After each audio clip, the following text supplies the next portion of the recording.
We're going to talk about net metering. It's very important to be informed because it does impact the how you sell the product, and also how knowing this information helps you explain why you're adding certain things to the solar system that you're offering the client, especially if you have clients that they know somebody who's had solar and they bought solar maybe 3 years ago, even 2 years ago, and now you're selling them a product, and they're wondering, okay, why is it so much different? And that has to do with the net metering law changes that took effect April 15th. Now, it's called net metering or NEM 3.0, but it stands for net energy metering, and pretty much it is a regulation that allows consumers that have solar to sell the excess solar that their system generates back to the utility company. So prior to April 15th, um, um, we were under what was called the net metering 2. Now, if somebody had solar prior to install to net metering 3, then they're grandfathered in under the old laws. But if somebody's getting solar now, they would fall under the rules of net metering 3. And the biggest difference was how much the utility companies will pay the clients for the excess solar that they're creating. So, for example, prior to April 15th, if a system generated extra kilowatts, then they would pay back pretty much one for one. So during the day, they would sell the extras used to the utility company. At night, when their system was asleep, then that client that has solar would have to get energy from the utility grid, and they would pretty much pay the same price as what they sold it to. So it was a wash. So if they sold it for 30 cents, they bought it for 30 cents. So it was an even trade.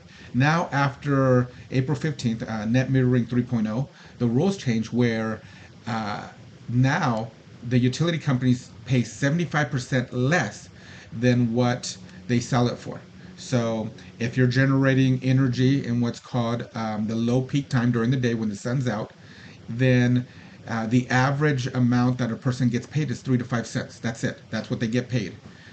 So now, in the evenings, which is called high peak use, the cost for kilowatt hours changes. So it's not the same. It's not the cost for kilowatt hours is not the same at 3 o'clock as it is at 6 o'clock.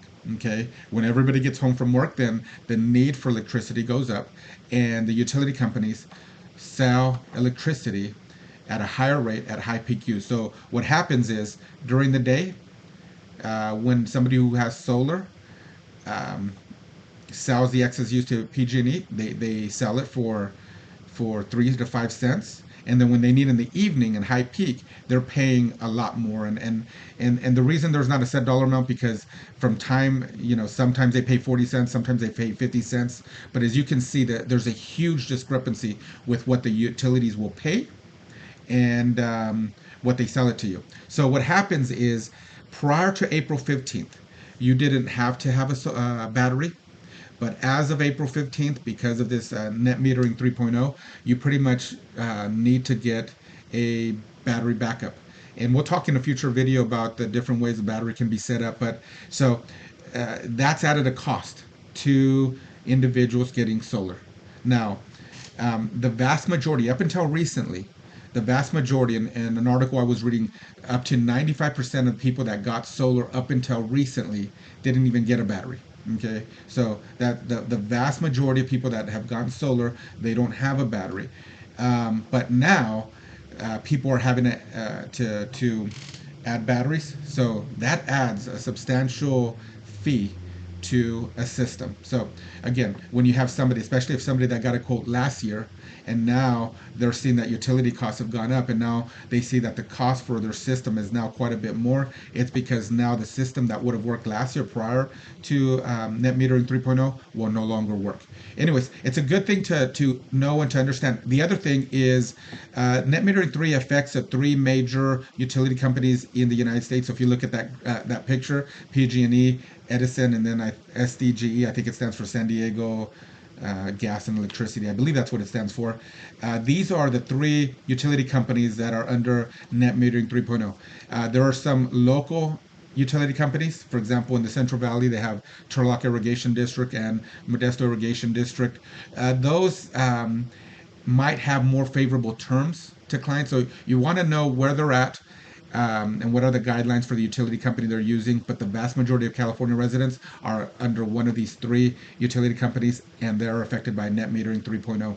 All right, this has been just an explanation in a nutshell. Hopefully, it's given you some information. I would encourage you to read a couple of articles on this, because this makes a huge difference of how you sell solar, and it also helps you answer questions, especially clients who've been shopping for a period of time and have some old information, such as they know a family member that went solar last year or even 8, 9 months ago, or they got a quote last year and they're not understanding why such a big difference. And that has to do because of regulation change, in the name of net metering 3.0.